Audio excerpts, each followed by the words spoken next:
GYL Sabong Facts. Ito ang legit.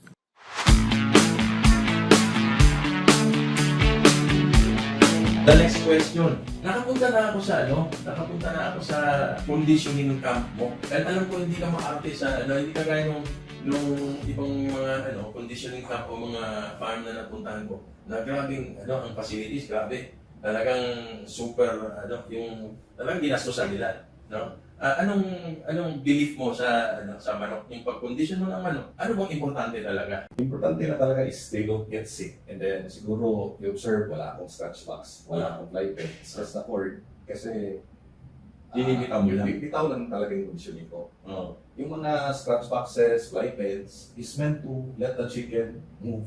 So they will have a toned body. Okay. Because ito sa akin lang ha. Noon and then hindi ngayon, widow pa rin pag ano ng manok, ng pagpakain lang ng manok. So ako like Anong gusto ng widow?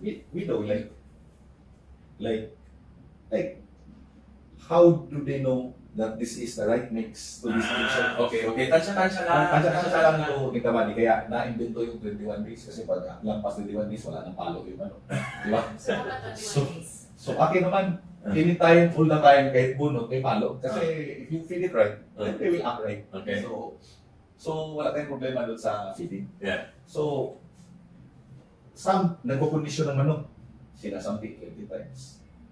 Nasa scratch box, ilang minute every day. Nasa fly pens, ilang lipad. Pag bitaw, palo na dalawa, kahit hindi na tama na. So, paano ma-develop po yung talent, di ba? Ako, when I spar talaga, 3, 4 na contact talaga. So, imagine, I spar, siguro, 4 stags like sinasabi kay Joey, minimum 30 times. Minimum kasi short window lang stags. In cats, maybe more than that. Kasi after the month, 6 months, walang galaw. Tapos ako, Tumataba? hindi man tumataba, rusty. Rusty. Talaga, dahil sa technology ngayon, you keep the records of their wins. Kasi, like 90% of my cocks are winners kasi I fight every feather. So, meron ako record na, ito siya noon, bakit ngayon?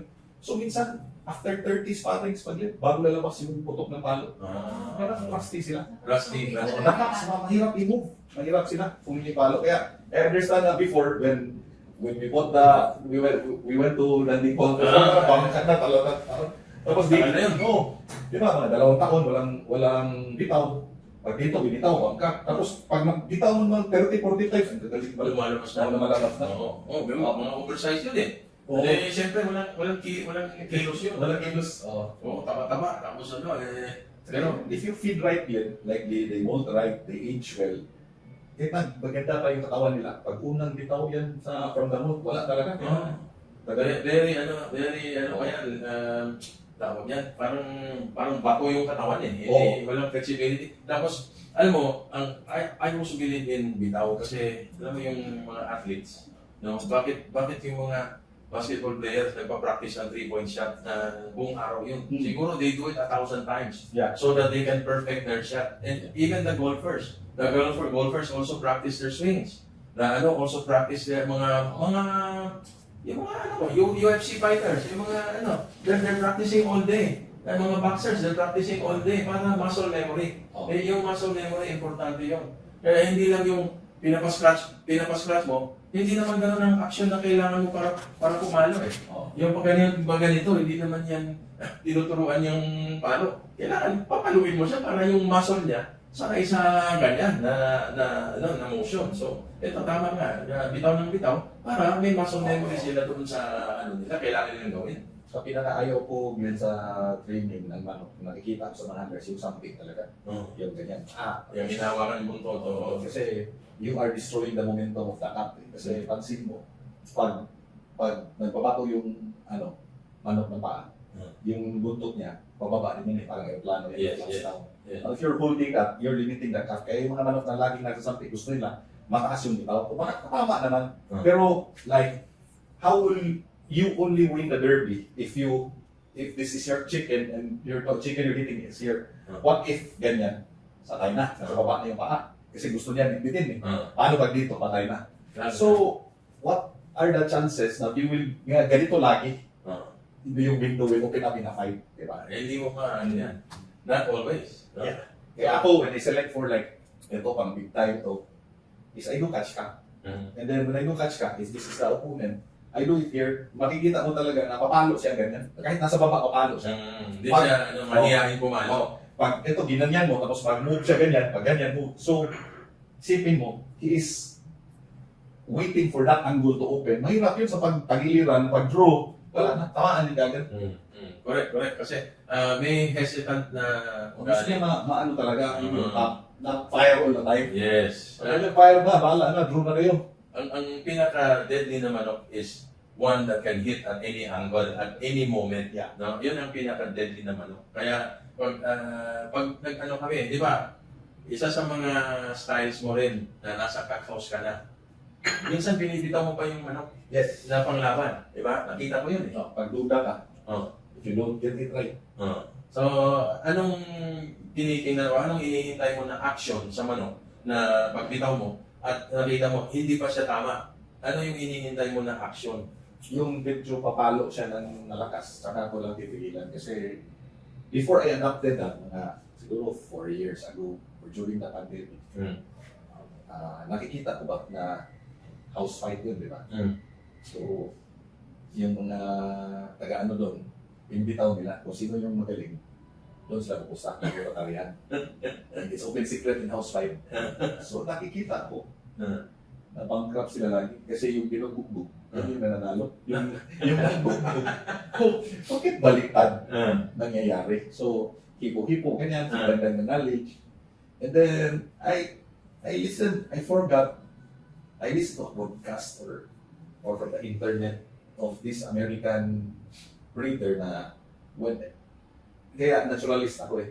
So, the last 5 days is only feed and water. Okay. So, there will be no fake on. Your chickens are on, it's really on. Walang inject, walang Last 5 days, inject last ako. 5 days. Okay. Inject ako last 5 days. Tapos, the following day, and feed and water din on the way. Sa minimum, 5 days before the fight, Wala na. wag na. Feed and water na. Feed and water, okay. So, you will see your chickens if they're really on, and they're on. If not, alam ko na kung gagawin natin. Di ba? So, if you are all natural blend, so you will know when it's not on. So, there is only one chance left for you to win. Okay. So, that is what we call TP, the adrenaline point. So, how to level up the adrenaline is just to put him on the spot na talagang binubugbog siya na patok. And hope for the best within 3 na rin. Diba? So, kailangan, ipagbubog. Kasi bugbugin talaga siya.